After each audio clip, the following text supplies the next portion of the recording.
All right. This is the genealogy class using maps and land records. It's kind of dry. Maps and land records are hard to use. There's a lot to cover. I'm just going to cover the very basics. If you need further help, we're always available. You can come in and have a look, email us, whatever. My name is David Lotch. I am the genealogy librarian, and I've been doing this since 2016. Yes, that is my name. That horrible little Scrabble rack, that really is my name. I have got my library degree in 2012. So this would be my second career if I really ever had a first one. Welcome, and let's just get started and see what we got. So that is supposed to advance the thing.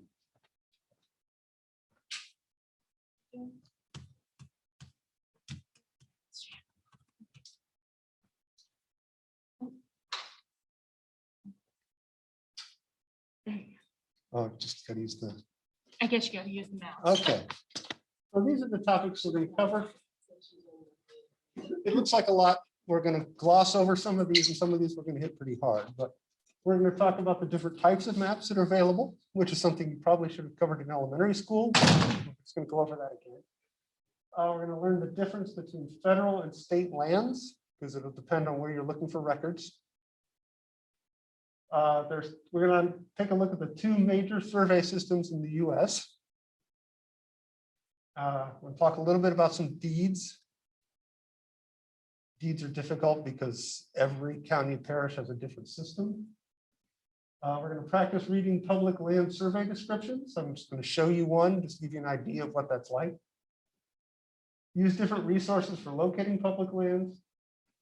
Talk about homestead records, military bounty lands, where to find that kind of stuff.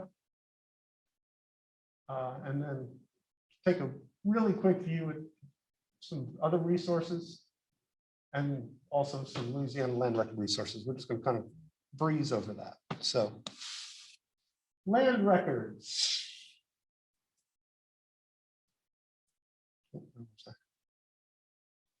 Back up.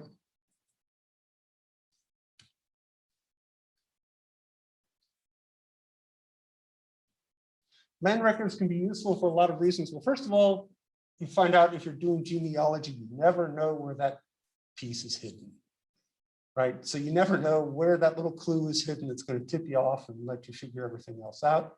I have an experience in that in my past. I was looking for my 4 times great-grandfather, and the only reason I figured him out was because of a lawsuit over a piece of land that he owned. And then I was able to figure out like who all the players in the lawsuit were. And then this one other person, well, that had to be him. So, but they can tell you, you know, where people lived, how they lived.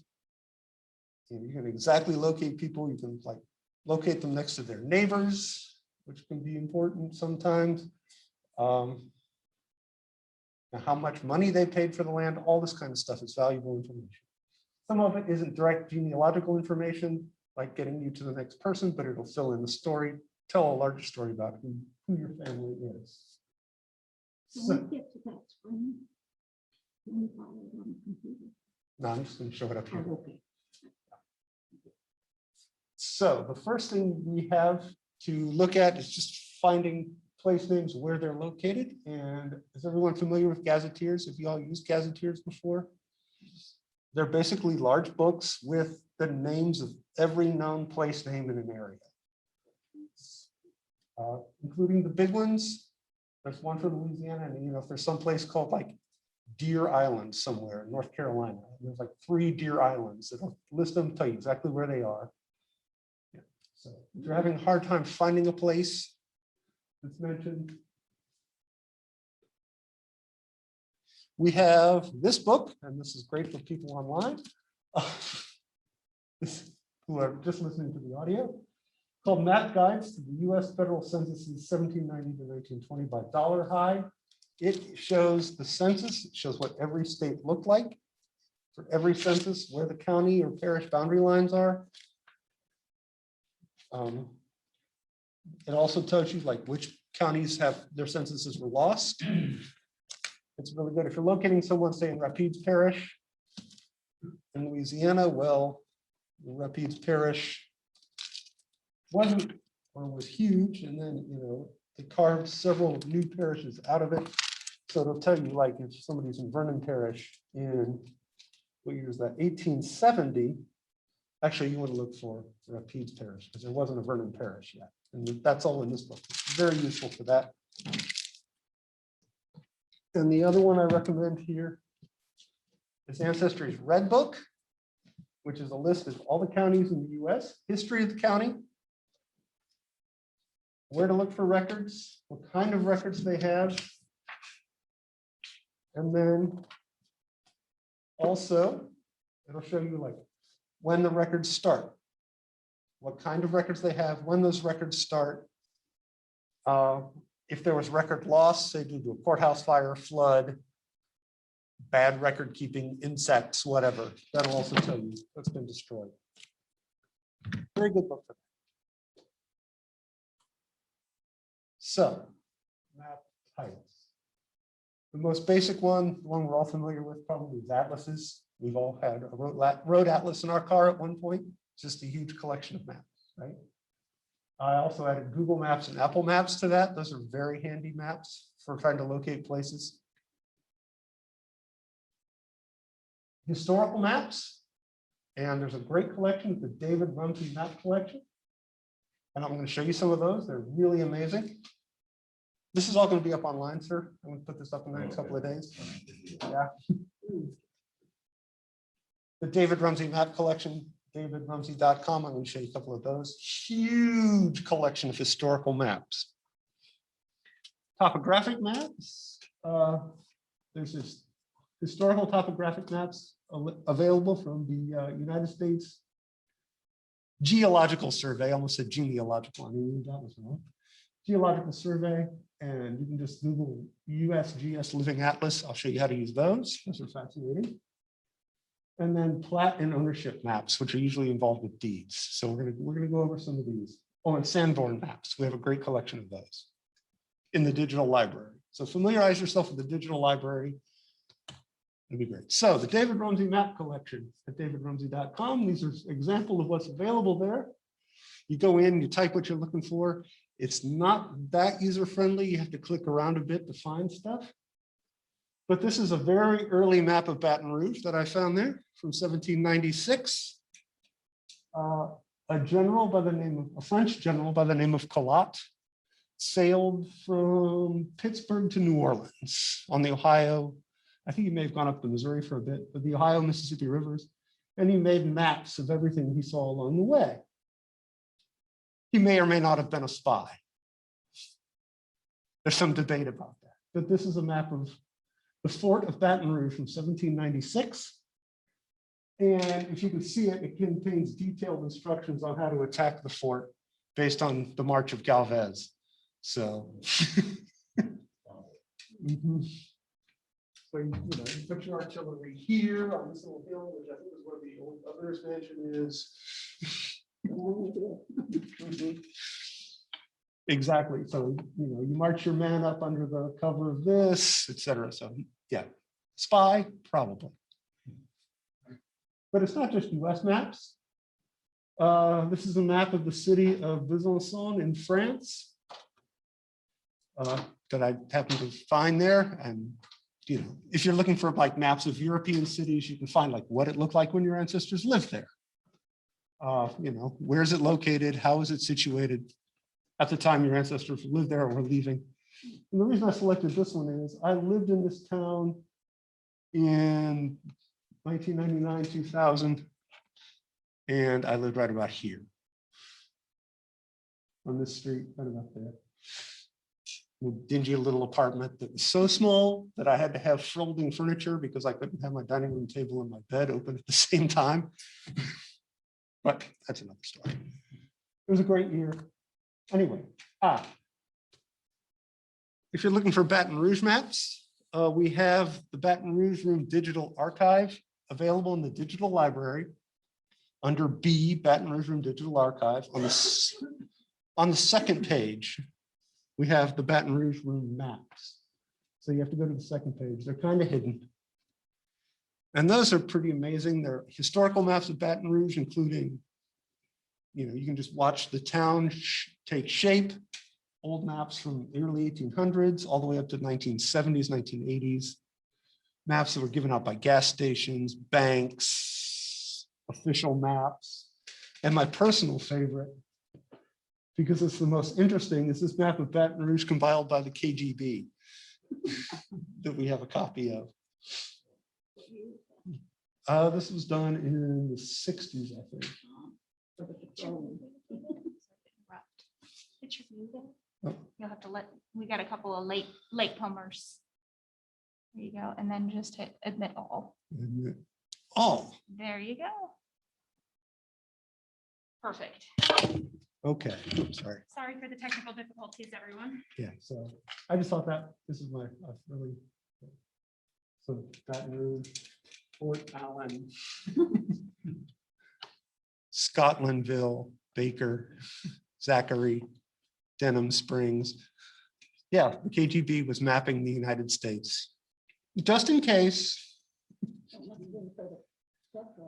Yeah, well, I'm sure there's maps like this of Russia too. So, yeah. Okay. We're not going to freeze, are we? Okay. All right. On Ancestry. So those are all maps that show like broad detail, where people lived, how they lived, what cities looked like back in the day when your ancestors were living there. Can I ask a quick question? Yes, of course. So you have two of the mayors up there, Jack Christian and Woody Dennis. Is that, explain to me why, is it things that occurred during their tenure? Is that what it is? What's that? Because there are two mayors up there with map collections. Oh, these are other collections in the room. Like we have Woody Dennis collection. We have and his Jack papers and the Jack Christian papers. Yeah. Yeah, we have, collection of stuff from the fire department, but Okay. yeah. But so the Baton Rouge maps is, Interesting. there's like somewhere in there is like raw footage from WAFB in the 70s, just raw footage that they later edited together into newscasts. Yeah. So the Baton Rouge Room Digital Archive is a fun place to just play around. So where were we? Okay, so now we're going to look at like locating specific individuals. Maybe your ancestors, maybe people associated with your ancestors. And a great place to do that is in Ancestry. And they have this collection. If you go under search and click on that, and a thing will come up that says card catalog. You can type in, county land maps and get to this. And then you can look up, and they're tax maps from, like it says, 1860 to 1918. So I've typed in the name of my great-great-grandfather, Otto Lotch, who's my immigrant ancestor. And I sent that just to see what would happen. And I got this lovely township map from Marathon County, Wisconsin. We'll talk a little bit about what this means later. And there he is, Otto Lotch. And you'll notice the road he lives on. Yes, you can download and print these off of Ancestry. So the road he lives on, it's got that little dog leg, if you see it a little to the east of his land. Also, the neighbor's name, you can't read it, is Sharbus, and I know one of his sons married a Sharbus. So you can like see like who they're married. Why would these names start popping up? But anyway, you notice that it's got a little dog leg on the road. If you go to Google Maps, you notice down here, there's a little dog leg in the road. And there it is. There's the land that my great-great-grandfather owned. And that's still in the family, by the way. My third cousin owns it now. So I've never been there. I have no reason to go to Wausau, Wisconsin. So yeah, you can locate it now. It looks about the same. See, there's a little creek that runs across the land. There's a little creek that runs across the land. Yeah, that's fascinating. Yeah, so that collection the index county and land ownership maps is really an excellent way to locate people during this time period.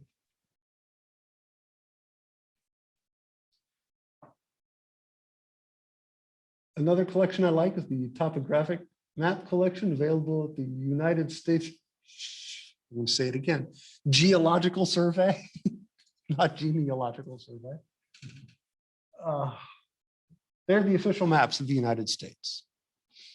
And before that, other government agencies, principally the Army, were making topographic maps. The Army was making them so they could, shoot more accurately at stuff. But they are, as it says, they're the mother maps. They're the maps that, like, if you buy a gas station map, if they still even sell gas station maps, they're based in large part on the USGS maps.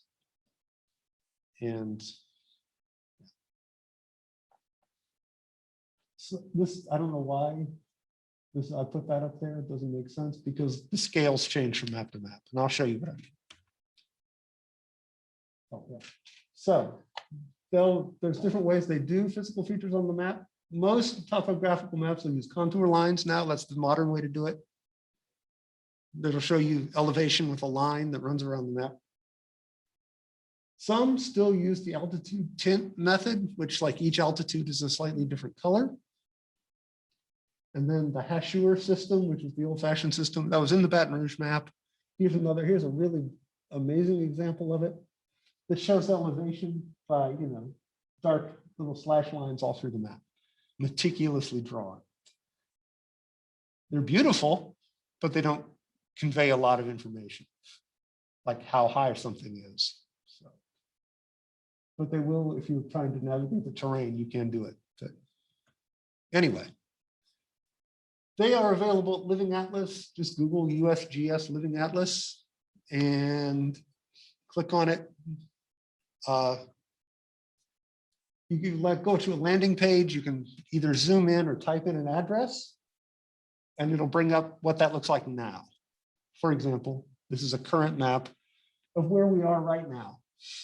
That's the library is under that little red X. You drop a red X on the map wherever you want to, you click wherever you want to look at, and it'll come back with something that looks like that, which shows you all the different maps and the years they were made that show this, that's point. So we have 1908 all the way up to 1995, different topographical maps. And I chose the 1908 map because it's the most interesting to me. So there we are. This is what this area looked like in 1908. You can see the contour lines showing our elevation at 52 feet. You show that there was a stream here, which explains why the park floods every time it rains. There's what would eventually become Goodwood Boulevard, Government Street, Lobdell, Jefferson Highway, which is labeled as Clay Cut Road. Yeah, so this is what this looked like about 113 years ago. And you can do this for any point in the United States.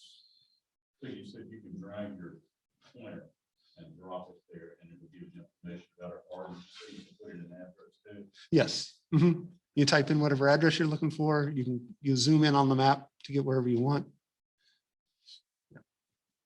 So this is what this area looked like back in the early 20th century when it was still a farm. So back before the airport. As you can see, it's relatively flat. Sanborn fire insurance maps. I don't know if has anybody ever tried to use Sanborn maps online? Have you tried to use the fire insurance map online system? Yeah, you can. It's good.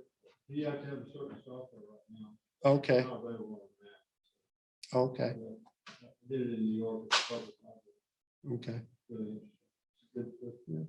Because there was an old system and it was really clunky and awkward. And now there's this new one, fire insurance maps online, which is available through the digital library, which is much, much easier to use. And it's in color, which is a nice little thing.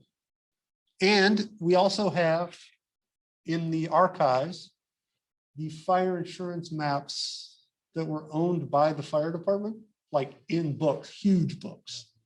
And they have notes and additions and all kinds of stuff. They're really fascinating to look at.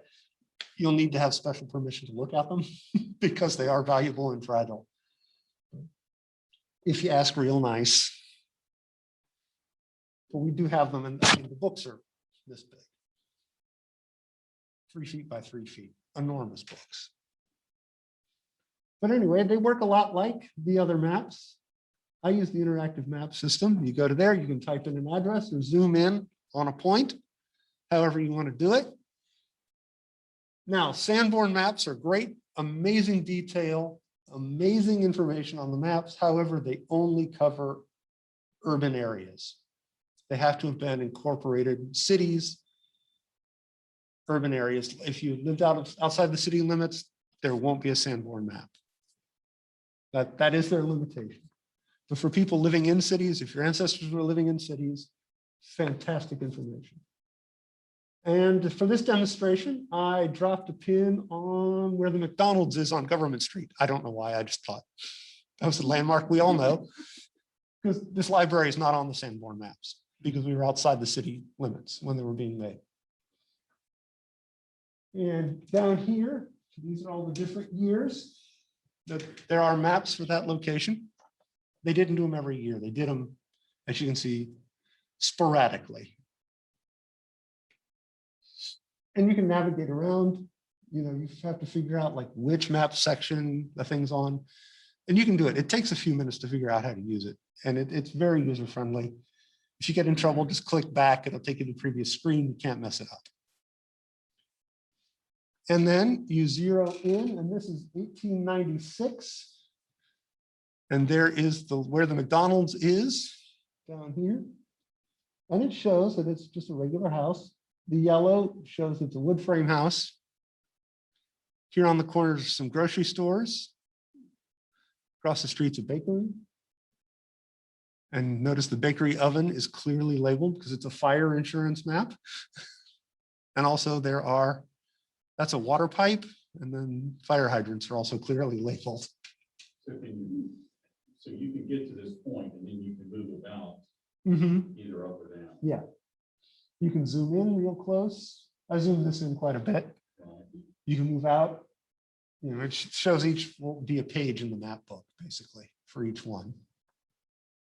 You can see Arts Confection, candy store there. It shows you, what kind of neighborhood were they living in? Was it densely populated? Was it sparsely populated? What kind of house did they have? What kind of amenities did they have? Because down here, that's an outhouse. There's water running on the street, but they still have an outhouse in 1896. Was it, a prosperous neighborhood? Was it a business neighborhood? All kinds of stuff.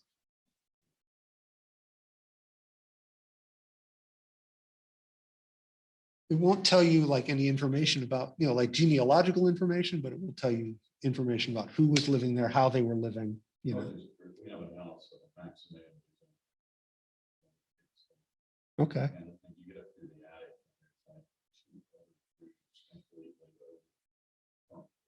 Oh, wow. Rouge was there. Mm-hmm. because we've got this bathing space. Oh, wow. Yeah, you can, That would be nice.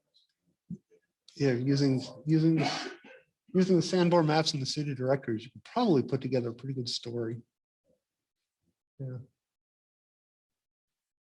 In college, in summer, I worked with in Ohio, where I was living, I worked with a contractor, basically. We were tearing up down and redoing the windows of a 120-year-old house at the time. We pulled the window frame out and it was signed with the date. The man who built it, Malahue Jackson, and he signed it and then put the date on it and then closed that in. So when we pulled it out, so we signed that board and put it back in. Yeah, so I mean, all kinds of fun stuff. Somebody else. Okay, So finding where people live when they bought land, you'll need to know if your state is a federal land state or a state land state. And, you know, so it depends. Are you going to look in the Bureau of Land Management basically for federal land states? Or you're going to have to go to the individual state for state land state. State land states are the 13 colonies. The states derived from those colonies. And Texas and Hawaii, which were technically independent countries before they joined the United States. So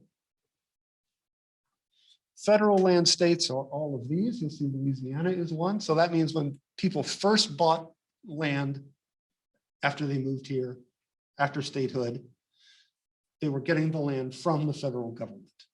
So it was done by the Bureau of Land Management, and that's where you'd look for the records. State land states, like I said, the 13 colonies there in red. Maine, Vermont were taken from New Hampshire, I think. West Virginia from Virginia, Kentucky, Tennessee, Texas, and Hawaii.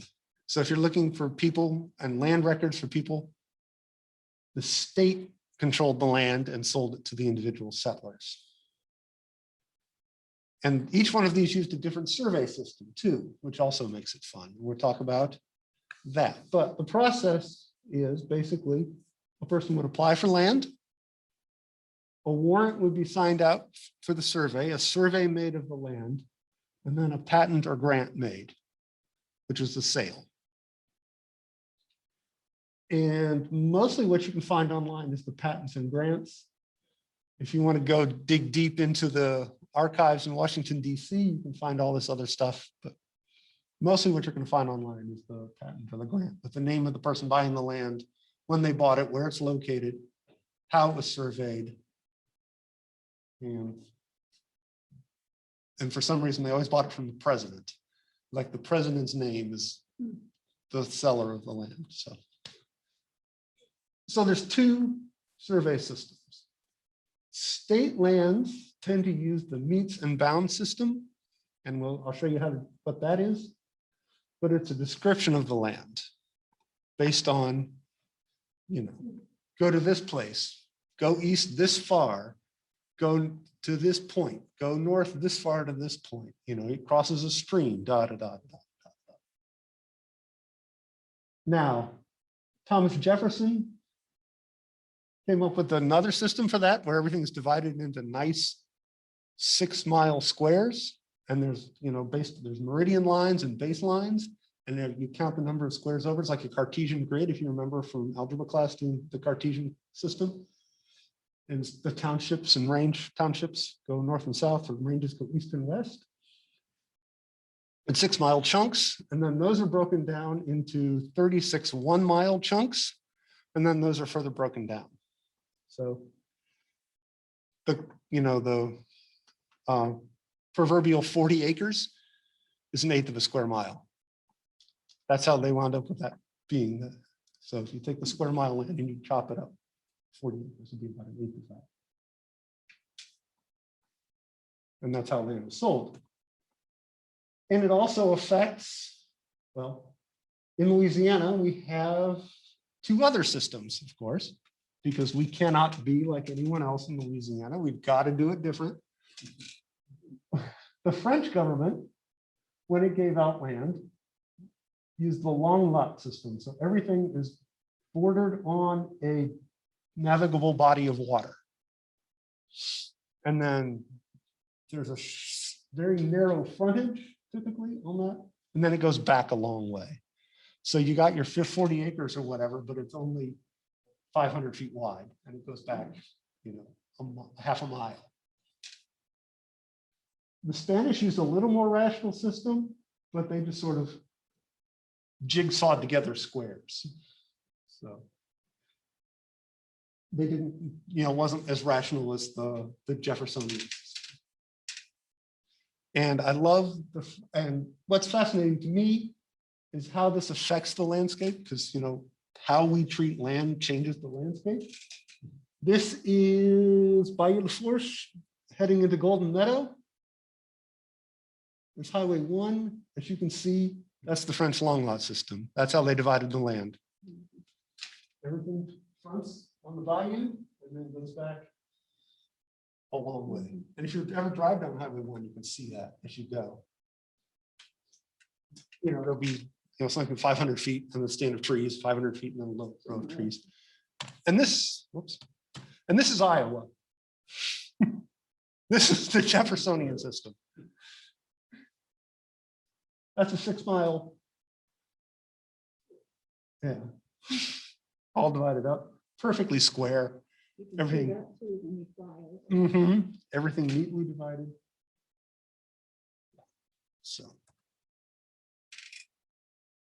So if you're tracing your land ownership and your people, you're going to want to find the deeds. I wish I should do a class just on deeds because Lord knows they're complicated.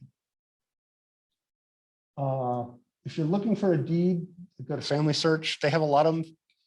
You have to be an affiliate library mostly, which we're an affiliate library, or at the Family History Center associated with the Mormon Temple out on Highland and Bluebonnet. They're open for like 30 seconds a week. You have to call ahead. They're not open very much. Most Louisiana parishes are available. I think a lot of counties from around the US are available, mostly from the 1800s. They're not searchable. You can't type in a name and find it. You have to browse. That's why I want to do a separate class. I can show you how to do that.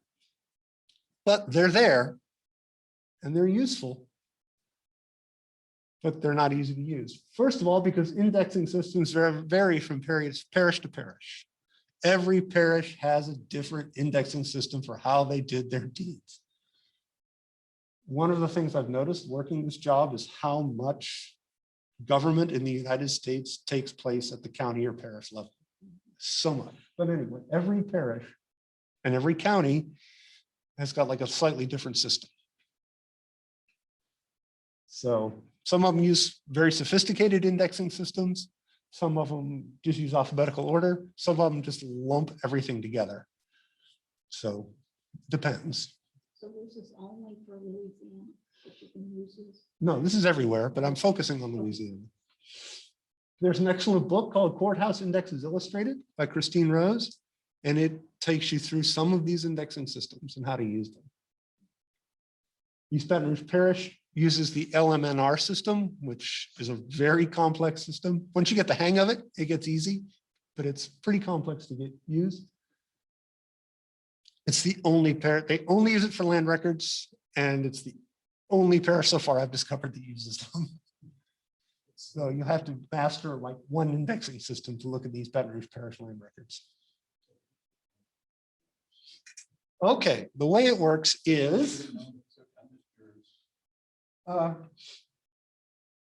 you take, so there's 26 books, one for each letter of the alphabet. If you're looking for a last name, you get the book with that last name, right? So we're looking for Lodge. Well, no, Lodge is a bad example because it's not up there. We're looking for someone named Minor. Okay, so we got a book M. Then we go to the section for, and then we could drop off every letter till we found the first one of these key letters to appear. So if the name is Minor, the letter is N. And then we go down a chart to look for the first letter of the person's first name, and that'll tell us where in the record that's located. It's easier when you see it. If you've done it a couple times, you get the hang of it, but learning it hurts. And by distinction, right across the river, the Point Coupee records are loosely alphabetical. Like all the A's are together kind of chronologically. So if you're looking for someone named Abel, you have to go through, okay, 1894, 1893. Okay, there's Mr. Abel. Yeah. So somewhere like that. What was I looking at? One of the even smaller parishes, it's not even that sophisticated. It's basically a list, like in order of the land sales. So if you're looking for, I can't remember, Vernon Parish, one of those, you just, good luck. Even online, you're spending all day doing it. So, meets and bounds surveys. The earliest land grants in the US used this system, states used this system. Baton Rouge used this system. A lot of the deeds you'll find in Baton Rouge up till the late 1800s used the meets and bounds system. Survey descriptions are narrative, so they'll walk you through where the land is step by step using outdated medieval measures, which is also good fun. As long as something will pass that around, just to sign your name on that. So they will describe topography, like land in Baton Rouge is often described as this lot of land, which borders to the east Joe Schmo's land, which is, into the north of Bob Dobbs' land, et cetera, et cetera. It's great because you can precisely follow the edge of the land that is being described. Drawbacks are landmarks can change. Creeks shift their beds, trees fall down. People move them, trying to be jerks. And the measurements weren't always precise. You're very reliant on the competency of the surveyor. And I'll show you one of those in a little bit here. But what are you looking for on a deed? What is there? The grantor or grantee, the seller, the buyer, also called the vendor vendee. So who are these people? Who are they associated with? Who are they dealing with? Often family members. People very often buy land from family members or close associates. It tell you the date that the thing was sold. So you'll know exactly what time somebody appeared in an area or what they were doing on an exact date. The type of deed it is, warranty, quitclaim, or mortgage. Did they buy it outright? Was it a donation or did they get a loan? How much? And then a description of the land. And then in Louisiana, if a woman is buying land, or if a man is buying a huge amount of land and he dips into his wife's savings, there's a dower release. These are great for genealogy because they also very often include the woman by her maiden name. So it'll be, I was looking at one for Cortana Plantation, which is next door here. 2 men bought it. They needed their wives' permission because they were using their money. They were spending the equivalent of today about $1,500,000. Back then it was like $30,000. Yes, ma'am. Yeah, I have a question. Is these records, public records, Mhm. is there any time where they are sealed? Or should they be sealed? Land records? No. No. I can look up my deed. Well, I can look up the record of my deed online. There's a website you can do that. Look up current stuff. Marriage records and land sales are not sealed. Birth records and death records are. Why? I don't know. But yeah, dower releases will tell you, maiden names of wives, who they were married to at the time. So they reveal marital status sometimes, location of the land, who the neighbors were, dates of migration, actual signatures of the actual people, which can tell you if they were literate or not, because if it's signed with an X, that person was not literate.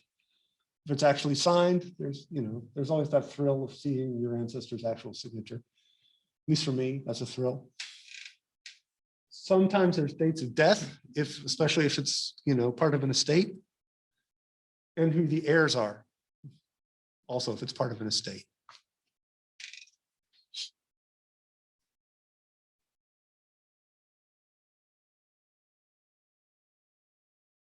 So. And the key to that is the last one there, studying the indexes, reading the record, and read the record all the way through as best as you can. Handwriting is often very sloppy because, the people who record these things were professional writers and they just sat there and wrote all day. And by 3 p.m, I can imagine your hand was cramping and you were falling asleep. But yeah, read the record as much as possible to find genealogical information. What kind of people were they? Often includes professions. If it was military land that they were getting, and there was very little of that in Louisiana. Back in the day, when the US government first started out, we had a huge amount of land and not very much money. So to, pay pensions to soldiers, they gave them land. So if you find a land pension, you can also then find a military record. So tax lists, I like tax lists.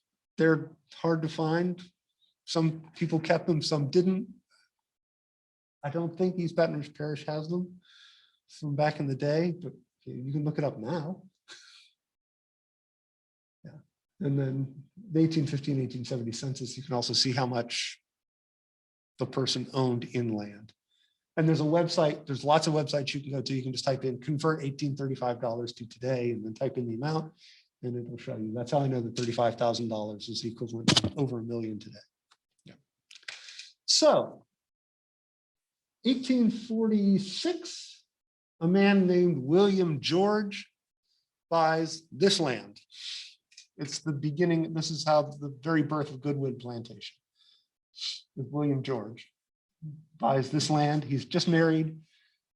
I don't know how old he is, but his wife is like 16 years old. He died about a year and a half after this. And then she remarried very quickly. But this is from the deed. And this is the meets and bounds. And I'm just going to read it to you, see if you can follow along. Beginning at a stake in the northwest corner, whence a hackberry bears north 45 degrees, 11 links, marked with an X, then south 1 degree, 45 minutes at 73 chains, 77 links. A chain is 66 feet and the link is exactly 7.92 inches, by the way. And surveyors would carry a chain that was 100 links that long. So you would just measure out one chain, as you went. Okay, we're still going. To a corner post, whence an ash bears south 50 degrees at 22 links. Then south 26 degrees, 15 minutes east, 68 chains, 34 links to a corner on a post where a holly bears south 1 degree at 10 links. Then north 88 degrees, et cetera, et cetera. So you have to go find a stake in the ground that is how far? 11 links, so about 3 feet away from a hackberry tree. At exactly this angle. Now, what happens if the hackberry tree falls down? What happens if some kids are out there and they move the stake? And then you go down until you get to one that's near a holly tree. That's about 4 feet away from a holly tree, etc. So you can see, like, okay, it's very precise. You know exactly where the boundaries of the land are and run. But if anything happens, if there's a heavy wind, suddenly everything's messed up. So. And then this is a plat of that land. That's the description I showed you here. And then above it there's the map of the land. There's William George's land in 1846. He later buys this. And then I think he buys this up here too. No, his wife's second husband buys this and then buys this up here. And puts together, I think, 2,000 acres worth of land. Goodwood Plantation started at Jefferson Highway and ran up to Greenwell Springs Road. It was absolutely enormous. Yeah. The public survey land system, which I showed you a little bit earlier, divides everything up into nice, beautiful squares, 6-mile squares.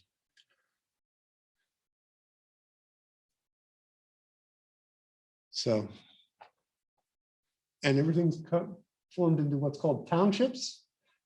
And they were identified with what's called township and range designation. So it works like a Cartesian grid. You know, if you're township 3 north, you find the meridian line, the baseline, and the meridian line, and you go up 1, 2, 3, 6-mile chunks.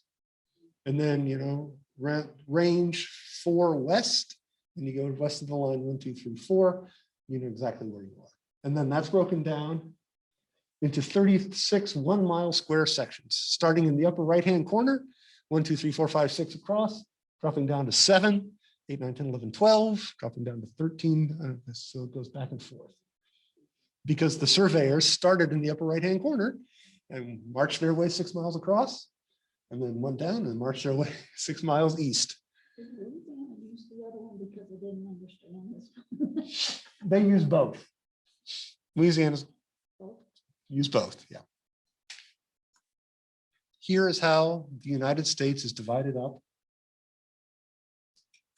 These orange lines are the meridian line, are the baselines, and the green lines are the meridian lines. Like with other things, once you get used to the township and range system, it just becomes very obvious. We have a map in the department that you can look at that'll show you where the townships are. As you can see, Ohio is really messed up because that's where they were figuring out how to do it. So then they said, let's try this system. Well, that doesn't work. Let's try this system. No, that doesn't work. Let's try this system. Oh, that does. Okay, that works. And then they spread that. So if you're looking for land in Ohio, you're in for a headache. But if you're looking for land in Louisiana, it's pretty easy to use, actually. If you're looking for land in the West, even easier. And there's how Louisiana is divided up. So it's divided into 1, 2, 3, 4, 5 different districts. Each district had an area, an office where they sold the land from. We're in the Greensburg district because that's where the office was. So, and then we have something like this map in the department that shows you exactly all the squares, how it's divided up.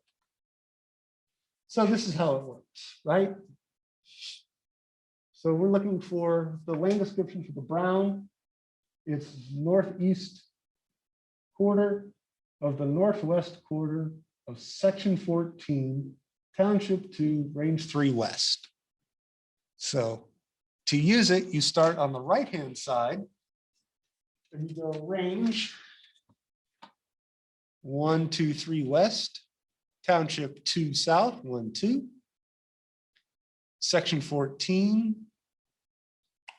and there's the square mile. And then there's the northwest corner of that, and then the northeast quarter of that. See? Once you know how to do it, yeah, there's no like, okay, now you got to find the stump, which is over by the rock, which is where George, got hurt, etc. Yeah. And like I said, with everything else, once you get the practice it a few times, it becomes very easy to do. So if you're locating public lands, you just need that description.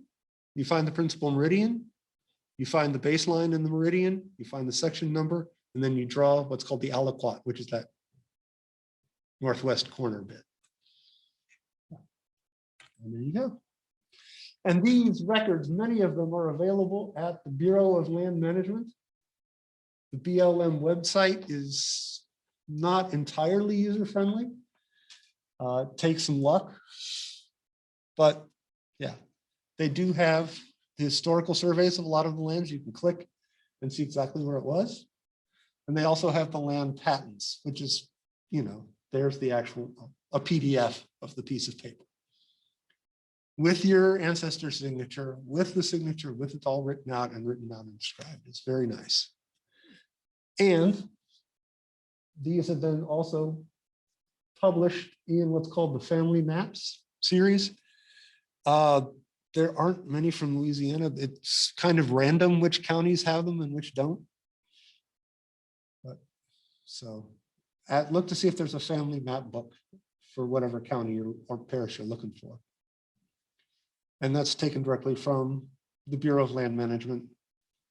And it shows you kind of like that map I showed you with my great-great-grandfather on it. So you get the family maps through The family maps are separately published books.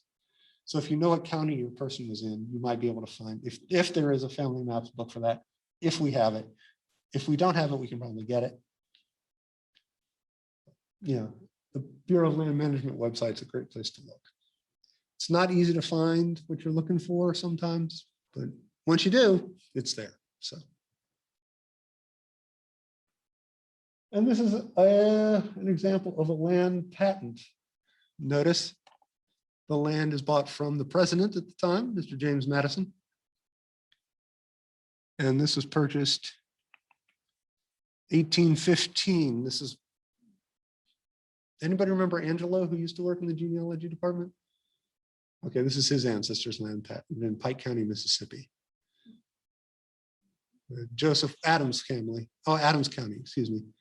Yeah, so this guy named Joseph Williams, and there's a description of the land. And yeah, there it is. The east half of section 14 of Township 1 and Range 4, right? So you could go to a map now and find that exact piece of land. And then where he got it. And then did he sign it?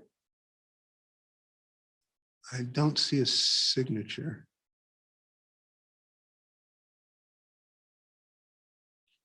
Nope, I don't see a signature. Okay. So that's what one looks like. It tells you exactly where the land is, how much he may have paid for it, or how he acquired it.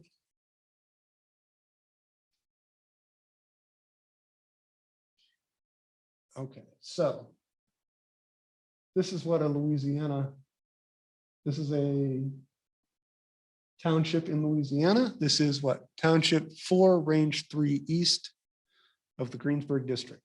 This is St. Helena Parish. You can see the French land grants there, the Spanish land grants there, and then the American system sort of superimposed over the whole thing. Yeah, it's fun. We've got to be different, always got to be different in Louisiana. Other places to look, especially if you have ancestors or people in the Western Plain states. Homestead Records. Begin with the Homestead Law, which gave you 160 acres, and then you had to live on the land and grow crops on it within 5 years, and you got it for free, basically. It was a way, especially to get people to move west, but also to attract settlers from Europe. And I'm pretty sure most of my ancestors who came over at this time came over because of the Homestead Act, because they pop up in Kansas, Minnesota, Wisconsin. And I have not found any of the homesteads for them yet because they're not easy. And I got other things to do with my time at this time. And they are located, well, if you can find them, I think the National Archives still has them. I don't know if they've published a bunch of them. You'd have to go to the National Archives or get in touch with the National Archives to find them. Military bounty land, like I said, we were the nation was cash poor and land rich back in the day. So if the pension off soldiers to, compensate them for their work, they gave them land in areas, especially that needed to be settled or they wanted to have settled. And there are various books. Fold 3 is a great place to look for them. If you, through the digital library, you can get on Fold 3, they have these. But we have them in book form as well, indexes to them. They're great sources of information as well. They tell you the name of the person, what unit he served in, when he served, where he may have served sometimes, if he was in any particular battles. Was he wounded? Did he receive any honors? Who his family members are, et cetera, et cetera, et cetera. So they're great for that. And they also tell you where the land was given. So. And see, Revolutionary War and War of 1812 and the Mexican War, those soldiers, the Civil War, they started giving money. So that was, the pensions became like a monthly pension. Those are also good information, but they're different things, so we're not going to talk about it. We have the American State Papers. Once again, not easy to use. I want to find something that is easy to use, darn it. They're part of the congressional serial set.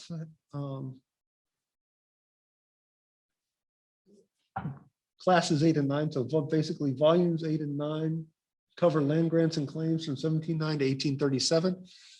Anytime back in the day when the government gave money, granted land, did anything that required an act of Congress. So if you applied for the land and got granted the land, Congress had to pass a law saying you got the land. Now it was, just a rubber stamp at that point, It wasn't like today where they debated for days over it. They just said, oh, so-and-so gets the land. Yes. So there is in the congressional record, a record of your ancestor buying the land. So. But like I said, they're not well indexed. They're incredibly dense. I mean, there's however many 50 years, 60 years worth of business in 2 volumes. So it's a lot. The Territorial Papers, we also have those.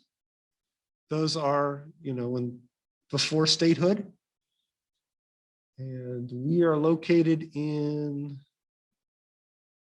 the Louisiana set, but New Orleans is not located in the Louisiana set because New Orleans was separate for some reason. Louisiana includes the entire Louisiana purchase. So if you're looking in the Louisiana volume, keep in mind that that includes Kansas, Nebraska, Arkansas, all of that. So, but there's lots of letters, acts by the territorial governors, day-to-day business. So not only can you find them people getting land that way, but like if they had a complaint about their neighbor or, whatever, they wrote to the territorial governor to get that taken care of. That's in there.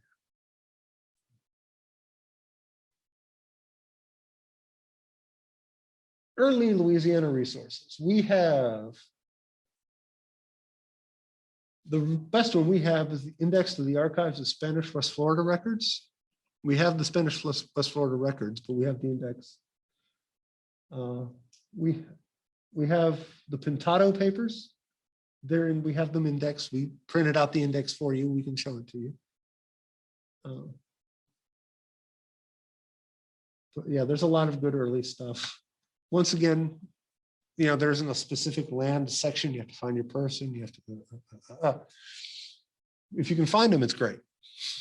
A lot of the Spanish records, when Spain, okay, so it was French. Louisiana was French. They sold the colony to Spain. When Napoleon conquered Spain, he took the colony back and then sold it to the US. When Spain gave up governance of Louisiana, they took their records with them to Havana and then eventually to Seville. So a lot of the Spanish records are just not available. They're in the Spanish archives in Seville. So I hear it's lovely if you want to take a trip. But yeah, so Spanish records are hard to find. They did not take the Spanish records of the West Florida parishes, were not part of the Louisiana purchase. So that's why we had that West Florida Parish revolt and all that, just because we thought it was and Spain thought it wasn't. And so that's how they wound up in the basement of the old courthouse here in Baton Rouge. So, all right. Here's some other things you might consider: migration routes. People in Louisiana, specifically English-speaking people in Louisiana, tend to come from the Carolinas or Virginia. So if you're looking for your ancestors before they got here, a great place to look would be North Carolina, South Carolina, Virginia. What about Maryland? Not so much. Maryland tend to go to Ohio because I have a lot of Maryland in my background because of the way the Cumberland Gap worked. They would go down the trail through the Cumberland Gap and then back up into Ohio at that point. people from North Carolina and South Carolina sailed around Florida to get here or came across Georgia. Because my great grandmother Mhm. came into the United States in Maryland, Yeah, and then she ended up down. in what year? Near Angola, on a plantation there. What year did she come here? So you brought- What year? Oh, I'm sure it was late 1700s. Okay. Now, a lot of sales of human beings, were they enslaved? Or, Yes. okay. Yeah, a lot of sales from Maryland to Louisiana were taking place at the time. So. Louisiana plantation owners, because it was so hard here, had a constant need. There was constant turnover, there was constant death. So they were buying slaves from everywhere. And then on the East Coast, slavery was becoming less profitable because things were being mechanized that the slaves were doing. So they were selling their slaves into Louisiana and Mississippi. So.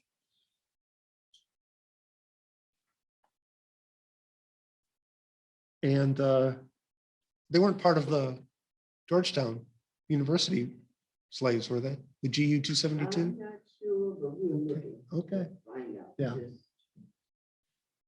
Because that was, find out. because that was a big one. All right, that's all I have. Any questions? Before I do that, if you want to contact us, the easiest way to do that is email us at genealogy@ebrpl.com. East Baton Rouge Parish Library, ebrpl.com. And that goes to everybody's email. That's just an account. You email that, I'll get it, Kay will get it, John will get it. We'll all get it. Okay.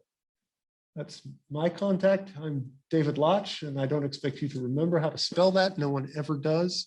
I have yet to find my name correctly spelled on a United States Census. Don't feel bad. I don't. Join the club. What's your name? Which Linda last name? Keeler Okay, from so, the Carolinas. okay, yeah, I can see that, yeah. Very, very few in Yeah. the telephone, with maybe 3 or 4. Mhm. Especially if you have questions about Old Baton Rouge from John is Old Baton Rouge. And he's also got he knows a lot about Italian records. If you're interested in Italian records, he's very good at those. Kay she's actually from Pennsylvania, but she's done a lot of work in Anglo-Saxon English records. And I know Dutch and German records pretty well. So, and I read French. So if you have a French record, I can help you out with that. So any questions, any concerns, any comments? What hours are you here? We are here when the library is open, starting at 9 in the morning and lasting for 15 minutes before it closes. Okay. Oh,